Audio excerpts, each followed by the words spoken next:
என்னுடைய வாழ்க்கையில் நடந்த மிகவும் ஒற்றுமையான இந்த வேதத்திற்குள் நுழைந்து அப்படி கிராஸ் பண்ணிட்டு போற 2 விஷயங்களை சொல்லிட்டு நான் போறேன். ஐ டிராவல் வித் திஸ். அதனால் அதை நான் பகிர்ந்து கொள்கிறேன்.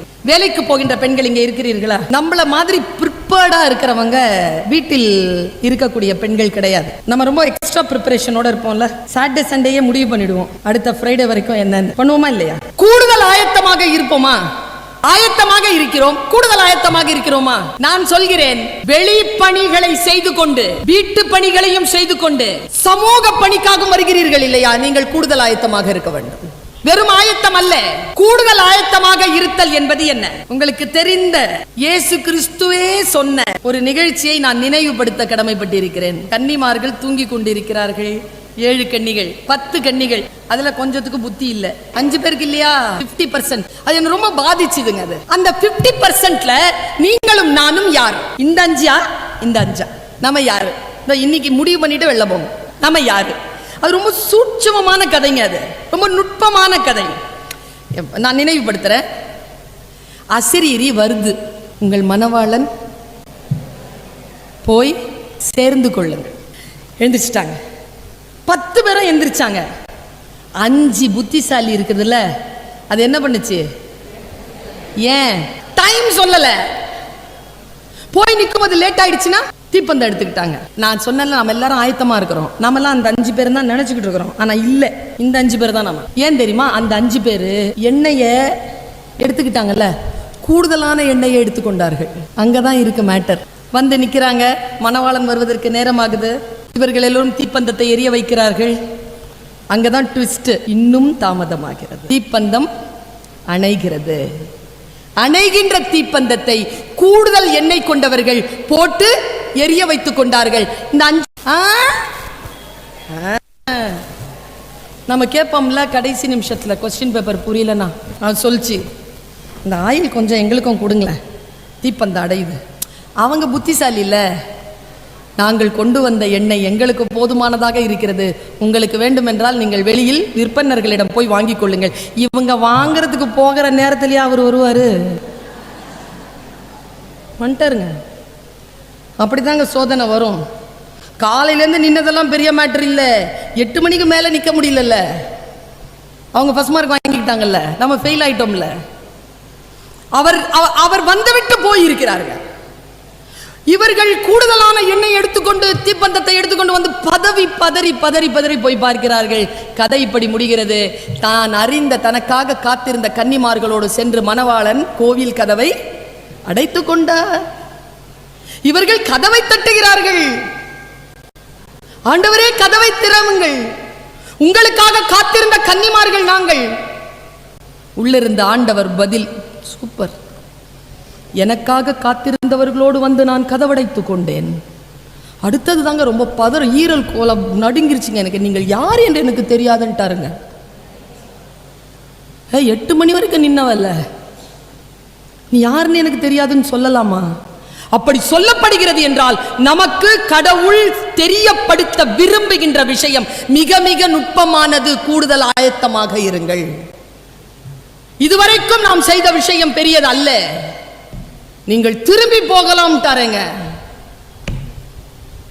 எல்லா பணியும் வீண்.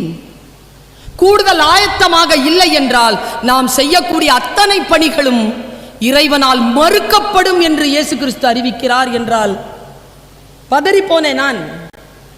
நாம் எந்த விஷயத்தில் ஆயத்தமாக இருத்தல்? வீட்டை விட்டு கிளம்பி வெளியில் வருகிறோம் என்றால் வெளிச்சூழல் அவ்வளவு சாதகமானதாக இல்லை. நீங்கள் கூடுதல் ஆயத்தத்தோடு தான் வர முடியும். உங்களுடைய ஹெல்த் பார்த்துக்கோங்க, உங்களுடைய லாங்குவேஜ் மொழியை பார்த்துக்கோங்க, உங்களுடைய பொருளாதார பலத்தை பார்த்துக் கொள்ளுங்கள், உங்கள் உணவு, உங்களுடைய ஆரோக்கியம், உங்களுடைய பாதுகாப்பு எல்லாவற்றையும் நீங்கள் பாதுகாத்துக் கொண்டு எல்லாம் அவர் பார்த்துப்பார் இல்லைங்க. போகும்போது கம்பெடுத்துட்டு போந்தானே சொல்றாரு.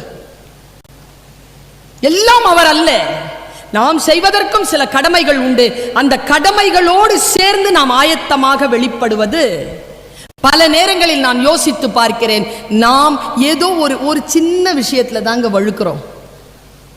அந்த சின்ன விஷயம் இருக்குல்ல, அதுல தான் வாழ்க்கையே தோல்வி அடைகிறது. அது என்ன என்பதனை தியானியுங்கள். அதிலிருந்து கொஞ்சம் வெளியில வாங்க. ஏதோ ஒன்றை பற்றி கொண்டிருக்கிறீர்கள்.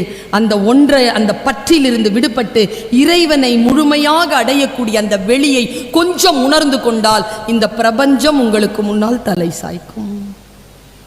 பல நேரங்களில் நாம் செய்ய பிழைக்கின்ற இந்த விஷயங்களால் மிகப்பெரிய பணிகள் பின்னடைவு கொள்கின்றன. சாதாரணமாக நான் ரெக்கமெண்ட் பண்றேங்க, படிங்க. அந்த கொல்லிக்கட்டைய கொஞ்சம் தள்ளி வைங்க. இது பிசாஸ். எப்படி இதை பிசாஸ் என்கிறேன்?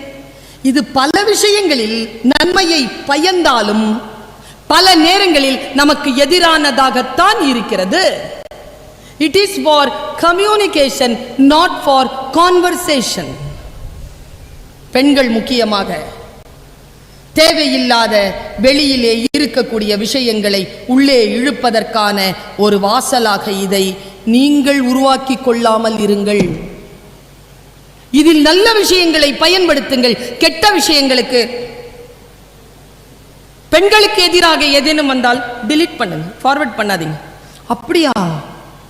ஆமாவா? நான் கேட்டது நெசந்தானா? உங்களுக்கு தெரியும்ல அந்த ஒரு சம்பவம் தெரியும்ல. மேலே ஒரு கழுகு போயிட்டு இருந்திருக்கு.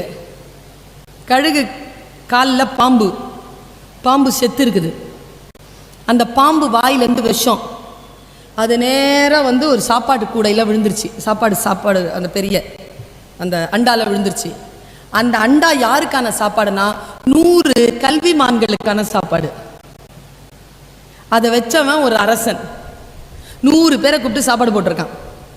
அந்த சாப்பாட்டில் அந்த விஷம் விழுந்துருச்சு.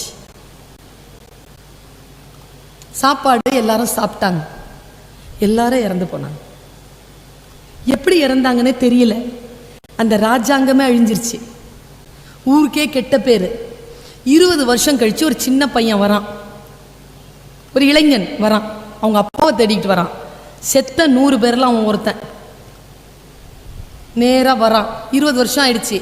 அந்த ஊர் ஒளி பெறுகிறது. இந்த கதை என்ன ரொம்ப பாதிச்ச கதைங்க. அந்த ஊர் ஒளி பெறுகிறது. உள்ள நுழைறான். மேலே கணக்கு பார்த்துட்டு இருந்தவங்க, சாவு கணக்கு பார்ப்பாங்கல்ல, கணக்கு பார்த்துட்டு இருந்தவர் கேட்டாராம், 100 பேர் செத்த கணக்கு இன்னும் பெண்டிங்கில் இருக்குது. யார் பாவின்னு தீர்ப்பு கொடுத்தீங்கன்னா தண்டனை சொல்லிடலாம். அந்த உரியவர் சொன்னாராம், அந்த தீர்ப்பு கொடுக்குறவர் சொன்னாராம், பொறு. யார் மேலே கொடுப்பேன் நீ? இல்லை அந்த ராஜா மேலே. ராஜாவுக்கு தெரியாத. சமையல்காரன் மேலே. சமையல்காரனுக்கு என்ன தெரியும்? பாம்பு மேலே பாம்பு தான் செத்துருச்ச, அதை பிடிச்சிட்டு போன பருந்து, அதுக்கு என்ன தெரியும்? இப்போ யார் மேலே போடுறது பழி? யார் தப்பு பண்ணா? இரு டைம் இருக்கு, இரு. அவன் உள்ள நுழைஞ்சான்ல. வெளியில் ஒரு காய்கறி வித்துட்டு ஒரு அம்மா உட்காந்துட்டு இருந்துச்சான். இங்கே 20 வருஷத்துக்கு முன்னால் ஒரு ராஜாங்கம் இருந்துச்சான். கல்வியாளர்களுக்கெல்லாம் அங்கே சாப்பாடு கொடுப்பாங்களாம். எங்கள் அப்பாவும் அங்கே வந்திருக்காரு. அந்த ராஜா வீடு எங்கன்னு சொல்ல முடியும். அங்கேயா வந்த? அந்த பக்கம் போவாத. ஏன்? அது படிக்கிறவங்களை கூப்பிட்டு சாவடிக்கிற வீடு. உடனே மேலே இருக்குன்னு சொன்னாரா? இப்போ புரியுதா யார் மேலே கணக்கு எழுதுறதுன்னு? அந்த காய்கறி கிளவி மேலே எழுதுன்னார. மொத்த பழியும் அந்த கிளவி மேலே. தெரியாத ஒரு விஷயத்தை பழிபாவத்தோடு பேசக்கூடாது. அடுத்தவர்கள் மீது போட்டு அவ்வியம் பேசேல் என்கிறாள் அவ்வை. இஸ்லாத்தில் 2 குற்றங்களுக்கு தீர்வே கிடையாதுங்க. கடவுள் மன்னிப்பதே இல்லை 2 குற்றங்களுக்கு. ஒன்று இணை வைத்தல், இறைவனுக்கு பதிலாக இன்னொருத்தவங்களை வைக்கிறது, இறைவன் மன்னிப்பதில்லை. 2வது புறம் சொல்லுபவர்கள். அவ அப்படியாமே மன்னிப்பே கிடையாதான். ஆனா இருக்குது, மன்னிப்பு இருக்குதுன்னு சொல்லிட்டு ஒரு கிளாஸ் இருக்கு கீழே. யாருன்னா, நீங்க யாரை பற்றி புறம் பேசினீர்களோ அவர்கள் உங்களை மன்னிக்காத வரைக்கும் இறைவன் உங்களை மன்னிப்பதில்லை. அவர்கள் செய்யும் பாவத்திற்காகவும் உங்கள் நன்மையிலிருந்து கணக்கு எடுத்துக் கொள்ளப்படும்.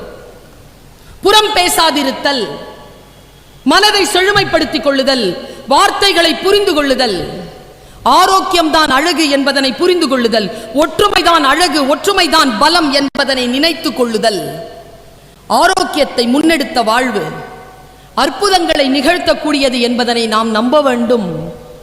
இந்த உலகத்தில் சமூக பணி செய்ய வந்திருக்கிறோம் என்றால் இது என்னுடையது அல்ல, இது உன்னுடைய ராஜ்யம். நீ ராஜ்யம் ஆள வேண்டும் என்பதற்காக என்னை கருவியாக எடுத்து பயன்படுத்துகிறாய். நான் ஒரு கருவிதானே தவிர எந்த கர்வத்தையும் என் தலையில் நீ ஏற்றாதே இறைவா என்று சொல்லி அந்த பணியிலே நம்மை ஈடுபடுத்துவது, நம் கடமையை நாம் செய்வது. பல நேரங்களில் நாம் நம் கடமையை செய்வதில்லை. ஒரு விஷயத்தை சொல்லிட்டு போறேன், ரொம்ப புத்திசாலியா இருங்க. பாம்பு பத்தி என்ன நினைக்கிறீங்க? அதான் அதான் பாம்பு விஷம் உள்ளது, நல்ல பாம்பு, அது சாத்தான். இந்துக்களை கேட்டா சாமி. எனக்கு பல நாளா டவுட்டு, இது பாம்புக்கு தெரியுமா? சாமிங்கிறோம், சாத்தான்ங்கிறோம், இதை பத்தி உணர்வே இல்லாம அது இருந்துகிட்டு இருக்கு. இதே மாதிரி ஆமை சொல்லுங்க, ஆமை ஆமை பூந்த வீடும். நானும் என்னடா இது நம்ம வீட்டு புள்ள பேரா இருக்குதுன்ட்டு அந்த அமீனாவை பல காலமா தேடினேன் நான். அவ எந்த வீட்டில் பூந்துருக்கிறான்னு சொல்லிட்டு இவ்வளோ பேரை கெடுத்துருக்குது. யார் அந்த அம்மா? நான் அது அமீனான்றது அவங்க அம்மா இல்லை, பொண்ணு இல்லை. அது கோர்ட்லேருந்து வரக்கூடிய அந்த ஆர்டர் எடுத்துகிட்டு வரக்கூடியவங்களுக்கு அந்த எனக்கு அப்புறமா தான் தெரிஞ்சுது. நான் ஒன்று கேட்குறேன், ஆமை பூந்த வீடு, ஆமை பூந்த வீடு விளங்காது. உங்கள் வீட்டில் வந்திருக்குதா? எந்த வீட்டுக்காவது அது போயிருக்குதா? எந்த மாமியார் மருமக பிரச்சனை ஏற்படுத்தியிருக்கா? புருஷங்கிட்ட உங்களை போட்டு கொடுத்துருக்கா? உங்கள் பிள்ளைங்களுடைய வாழ்க்கையை கெடுத்திருக்கா? உங்கள் நாத்தனாருக்கு சப்போர்ட் பண்ணியிருக்குதா? அது என்ன பண்ணுச்சின்னு அது பூந்த வீடு உருப்படாதுன்னு இது வரைக்கும் சொல்லிட்டு இருக்கிறீங்க காலங்காலமாக. யாரோ ஒருத்தங்க சொல்றாங்கன்றதால நாமளும் சொல்றதா? எனக்கு புரியலீங்க அது. நான் ஹாங்காங் போயிருக்க போது மக்காவுங்கிற இடத்துக்கு போயிருந்தேன். அங்க நம்ம ஆமை புகுந்துடக்கூடாதுன்றோம்ல, அவங்க வீட்டு வாசல்லையே 2 ஆமையை வச்சிருக்கிறாங்க. வீட்டுக்கு வான்னு கூப்பிடுறாங்க, வரமாட்டேங்குது. வளர்க்குறாங்க, நல்லதுங்கிறாங்க. எனக்கு அதெல்லாம் தெரியாதுங்க. நான் கொஞ்சம் சயின்டிஃபிக்கான ஆளு. போய் தேடினா, மிஸ்டர் ஆமை, உன்னை காலமாக நாங்கள் திட்டிகிட்டு இருக்கிறோம், ஒருத்தங்க காலங்காலமாக உன்னை புகழ்ந்துட்டு இருக்கிறாங்க. Who are you? யார் தான்ப்பா நீ? பார்த்தா 3 பெரிய விஷயங்கள் கேள்விப்பட்டேன். முடிஞ்சால் நம்ம ஆமை மாதிரி இருப்போம். என்னடா இவ்வளோ பெரிய வார்த்தையை சொல். நான் சொல்கிற விஷயம் தெரிஞ்சுக்கிட்டீங்க, இன்னிலேருந்து ஆமை மாதிரி இருப்பீங்க. எப்படி தெரியுமா? இந்த உலகத்திலேயே அதிக ஆயுள் வாழக்கூடிய பிராணி ஜீவராசி ஆமை. Minimum 600 years, 600 வருஷங்க. நோவா வாழ்ந்தது, ஆமை வாழுதுங்க. அந்த ஆமையை வீட்டுக்குள்ள விட மாட்டேங்கிறோம் நாம. ஒன்னாச்சா 2 கேள்விப்பட்டீங்கன்னா இப்போ உட்காந்துருக்கிற தர நகர்ந்துரும். அது என்ன பண்ணோம்னா, இந்த உலகத்திலேயே கடல் வாழ் பிராணிகளில் ஜீவராசிகளில் அதிக கிலோமீட்டர் பயணம் செய்யக்கூடிய ஜீவராசி ஆமை. அது காலத்துக்காக அல்ல, குறிப்பிட்ட 50 வருஷம் எடுத்துக்கிட்டீங்கன்னா 50 வருஷம், மற்றது பார்த்தீங்கன்னா 50 வருஷம். இதுதான் திமிங்கலத்தை விடவும் கூடுதலான பயணமா. எப்படிரா அப்படின்னு கேட்டா, அது நீந்துறது இல்லையா, கடலுக்குள்ள உள் நீரோட்டம் போகும்ல, அதுல போய் ஜாயின் பண்ணிக்குமா, அதோட அது பயணம் பண்ணுமா. 3வது ரொம்ப நுட்பமான மேட்டர், திசை அறிவு நிறைந்த பிராணி ஜீவராசி ஆமை. தமிழர்கள் கடலாடிகள். கடல் ஆடுகின்ற பொழுது அந்த கப்பலுக்கு கீழே அந்த லென்ஸை வச்சு ஆமைகள் போகின்ற திசையை அறிந்துதான் சுக்கானை திருப்புவார்கள். திசை அறிவு மிக்கதியா அந்த ஆமை. என்ன பண்ணும்னா, இப்போ நான் தெற்குல இருந்து கிளம்புறேன், வடக்கால போகணும், நான் ஆமைன்னா நேராக பார்ப்பேன், ஒரு பெரிய ஒரு நீரோட்டம் இருக்குன்னா அதை சேர்ந்துருவேன். நான் தெற்கு போகணும், அது இப்படி போயிட்டே இருக்கு, அது போய் இப்படி திரும்பிச்சுன்னா நான் போவேன். அது நேராக போச்சுன்னா அதிலிருந்து வெளியில் கழண்டு வேறு நீரோட்டத்திற்காக காத்திருந்து அந்த பக்கம் போகிற நீரோட்டத்தில் கலந்துருவேன். யாரோ கூட்டிட்டு போறாங்கிறதுனால திசை தெரியாமல் போவதல்ல ஆமை, திசை தெரிந்து போகும் ஆமை. தான் எந்த இடத்துல முட்டையிடுதோ 600 வருஷத்துல அது எத்தனை முறை முட்டையிட்டாலும் அந்த இடத்திற்கு வந்துதான் முட்டையிடும். கடல்ல 1000 கிலோமீட்டர் பயணம் செய்தாலும் மறக்காதாங்க, அது அந்த இடத்தை மறக்காதான். 45 நாள் தான், 45 நாள்ல முடிவு பண்ணி அந்த இடத்துக்கு வந்துடும். அது இவ்வளவு புத்திசாலியான ஒரு பிராணியை பற்றி தெரிந்து கொள்ளாமல் ஆமை பூந்த வீடு உருப்படாது, ஆமினா பூந்த வீடு யாரோ ஒருத்தங்க சொல்றாங்கிறதுனால, யாரோ ஒருத்தங்க சொல்லிட்டாங்க திருஷ்டி பூசணிக்காய தெருல ஓடன்னு. எனக்கு தெரிஞ்சு அந்த பச்சை பூசணிக்காய் இருக்குல்ல, அது உடல் ஆரோக்கியத்திற்கு எல்லா காய்கறிகளை விட மகுடமாக இருக்கக்கூடிய ஒரு காய்கறி. அதை கரெக்டா வசதியா புத்தி ஏன், எதற்கு, எப்படி என்று கேட்க வேண்டும். அதுதானே கடவுள் மீட்பு பணி செய்தார். அவர் கேட்டாரா இல்லையா? எதுக்கு எதுக்கு அந்த மாதிரி ரூம் கட்டுறீங்க? வேண்டாம். எதுக்கு ரோட்ல எல்லாம் இப்படி வந்து வித்துக்கிட்டு இருக்கிறீங்க? எதுக்கு சபையை வந்து இப்படி அசிங்கப்படுத்துறீங்க? கிளம்பி வந்தாரா இல்லையா? அதுதானே நீங்கள் புரட்சியாளர்களாக இன்றைக்கு இந்த சபையில் கூடியிருக்கிறீர்கள். அவர் செய்த பணிதானே, புரட்சி பணிதானே, சமூக பணிதானே. பெண்களை எதிர்த்து இருக்கக்கூடிய அந்த சமூகத்தில் பெண்களுக்கு ஆதரவாக குரல் கொடுத்த ஒற்றை சீர்திருத்தவாதி இயேசு கிறிஸ்து தான். அந்த காலகட்டத்தில் உங்களில் யார் பாவம் செய்யாதவர்களோ அவர்கள் முதல் கல்லை எடுங்கள். சைலண்டா சொல்லிட்டு போனாங்க, I love Jesus, I love Jesus. அவரை ஏன் நேசிக்க வேண்டும்? அவரை ஏன் தகப்பன் என்று சொல்ல வேண்டும்? அவர் நம் அனைவருக்குமாக யோசித்தவர். நம் அனைக்கு ஆஹா, ஒருத்தன் ஒரு கவிதை சொன்னான், அந்த கவிதையோட நான் நிறைவு செய்கிறேன். ஒரு லெபனான் கவி சொன்னான், பேரன்புங்க இயேசு என்பது, அவருடைய மீட்பு பணி என்பது அன்பை விதைப்பது தான், வேற எதுவும் கிடையாது. விசுவாசத்தை எல்லாம் இறைவன் பார்த்துக் கொள்வான், முடிந்தால் அன்பை விதைத்து விடுங்கள். இயேசு கிறிஸ்து வந்து குரூசிஃபைடு இப்படி நிற்கிறாரு. ஒரு லெபனான் கவி இப்படி பார்க்குறான், அவரை பார்க்குறான், அங்கே ஏற்றிருக்காங்க, இங்க குத்தி இருக்கு, ரத்தம் கொப்பளிக்குது. இதை பார்த்த ஒருத்தன் எழுதுனா, என்ன கருணையான உலகம், முல்லை விதைத்தால் ரோஜா அல்லவா முளைக்கிறது. இறைவன் தன் ரத்தத்தை நமக்கான ரோஜாவாக மலர்த்தி சென்றான் என்று நீங்கள் நம்புகின்றவர்கள் என்பதனால் இறைவனுடைய இரத்த துளி உங்கள் மீது படிந்திருக்கிறது என்று நீங்கள் அது புனிதமாக்குகிறது உங்களை என்று நீங்கள் நம்புகின்ற காரணத்தினால், ஒரு ஆட்டுக்குட்டி போல் அவர் வாழ்ந்தார் என்று நாம் நம்புகின்ற காரணத்தினால், அன்பை விதைக்கக்கூடிய, அதிகாரத்தை அட்டூழியத்தை அழிக்கக்கூடிய அந்த ரௌத்ரத்தை, அந்த பேரன்பை பெற்ற அந்த மீட்பு பணியில் நாமும் நம்மை செலுத்திக் கொள்வதற்கு, நம்மை தகுதிப்படுத்திக் கொள்வதற்கு வல்ல இறைவனின் எல்லா அருளும் ஏற்படுவதாக என்கின்ற என்னுடைய இறை கோரிக்கையை வைத்து உங்கள் அத்துணை பேருக்கும் வாழ்த்துக்களை சொல்லி நிறைவு செய்கிறேன். நன்றி, வணக்கம்.